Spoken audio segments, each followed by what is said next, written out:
యేసుక్రీస్తు నామమున ఈ ప్రాంత ప్రజలందరికీ, పాలకొల్లు పట్టణస్తులందరికీ శుభములు తెలియజేసుకుంటున్నాము. ప్రియులారా, ఈ సమయంలో ఈ రీతిగా పాటలు పాడుకుంటూ ఈ మధ్యకు చేరువచ్చిన సమయము యేసుక్రీస్తును గురించిన శుభవార్తను మీకు ప్రకటించాలని, సంతోషకరమైన సమాధానకరమైన ఆ వార్తను గురించి మీకు తెలియచేయాలని మీ మధ్యకు వచ్చిన పరిశుద్ధ గ్రంథము ఈ రీతిగా సెలవించుచున్నది. దేవుడు లోకమును ఎంతో ప్రేమించెను కాగా ఆయన తన అద్వితీయ కుమారుడిగా పుట్టిన వారి యందు అనగా యేసుక్రీస్తునందు విశ్వాసముంచు ప్రతివాడు నశింపక నిత్య జీవం పొందినట్లు ఆయనను అనుగ్రహించాడు.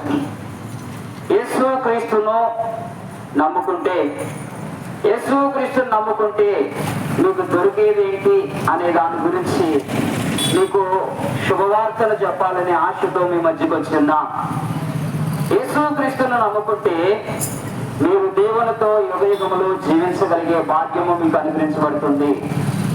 నిత్య జీవము అనగా నిరంతరము జీవించే భాగ్యము మనుషునికి అనుగ్రహించబడుతుంది.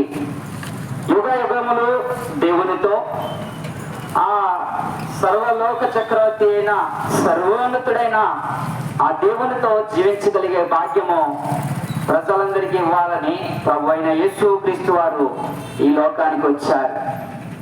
మనుషుడు స్వతహాగా కొంతకాలం మాత్రమే జీవిస్తాడు. కొంతకాలము మనుషుని యొక్క జీవిత కాలమునకు పరిమితి ఉంది. కొద్ది కాలము జీవించి ఆ తర్వాత మరణిస్తాడు. కానీ యేసుక్రీస్తును నమ్మిన వారు నిరంతరము జీవిస్తారు, లేక నిత్య జీవము కలిగి ఉంటారు. అనగా అర్థం ఏంటంటే, అది ఈ లోక సంబంధమైన జీవము కాదు. యేసును నమ్మిన వారు కూడా మనుషుల్లాగానే మరణిస్తారు, కానీ వారు మరణించిన తర్వాత దేవునితో ఆ యొక్క దేవుని రాజ్యములో యుగ యుగములు ఉంటారు. అది యేసుక్రీస్తును నమ్మిన వారికి మాత్రమే దేవుడు అనుగ్రహించే గొప్ప భాగ్యము.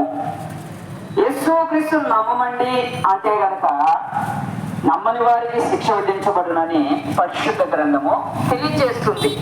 ఆ శిక్ష ఏమనగా నిరంతరము భయంకరమైన వేదనతో కూడిన ఆ యొక్క పాతాళ గుండము, అగ్నిగుండము, అది బహు వేదనకరమైన స్థలము. దాని నుంచి తప్పించాలని ప్రభువైన యేసుక్రీస్తు వారు ఈ లోకానికి వచ్చారు. ఆయన ఈ లోకానికి వచ్చి కన్య మరియ గర్భాన జన్మించి 33.5 సంవత్సరములు పవిత్రమైన జీవము జీవించి మనుషులందరి పాప పరిహారార్థం కొరకై ఆయన మనుషులందరికీ ప్రతిగా సిలువలో బలి అయితూ వచ్చారు. సిలువలో ఆయన అందరి కొరకు మరణిస్తూ వచ్చాడు. ఎందుకు? ఎంత గొప్ప దేవుడు ఎందుకు మరణించాడు అంటే, మనుషుల పాపము పోవాలంటే పరిశుద్ధమైన రక్తము కావాలి. మనుషుల పాపం పోవాలంటే పరిశుద్ధమైన రక్తము కావాలి. పరిశుద్ధ గ్రంథం ఈ రీతిగా సెలవిస్తుంది, పాపం పోవాలంటే రక్తము అవసరమై ఉన్నదని. మనుషులు పాపం పోవాలంటే పరిశుద్ధమైన రక్తం అవసరమై ఉన్నదని పరిశుద్ధ గ్రంథము తెలియజేస్తుంది. పాపము లేకుండా, రక్తము లేకుండా పాపం పోవటం అసాధ్యం అనే మాట పరిశుద్ధ గ్రంథం తెలియజేస్తుంది. కనుక ప్రియులారా, ఆ పరిశుద్ధ రక్తము ఎక్కడా కూడా దొరకదు. అందుకని ఆ దేవాది దేవుడైన యేసు ప్రభువారే ఈ లోకానికి వచ్చారు. మనుషులందరి కొరకు ఆయన తన రక్తానంతని చెందించారు. ఎవరైతే ఆయన్ని నమ్ముకుంటారో, ఆయన యందు విశ్వాసం ఉంచుతారో, వారి పాపాలన్నీ గడిగి వారిని పరిశుద్ధులుగా చేస్తారు. పరిశుద్ధులుగా చేసి వారిని నిరంతరము జీవించు వారిగా వారిని చేసేవారు ఉంటారు. ప్రియులారా, నువ్వు నిరంతరము జీవించేవాడుగా, నిత్య జీవం కలిగిన వాడుగా నీవు ఉండాలంటే యేసుక్రీస్తును నమ్ముకోవాలి.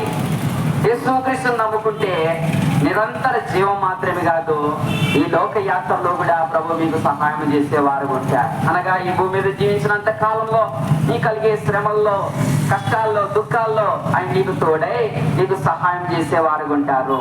కాబట్టి ఈ శుభవార్తను మేము ప్రకటించాలని మేము మీ మధ్యకి వచ్చున్నాం. ప్రియులారా, యేసు క్రీస్తునందు విశ్వాసం ఉంచండి.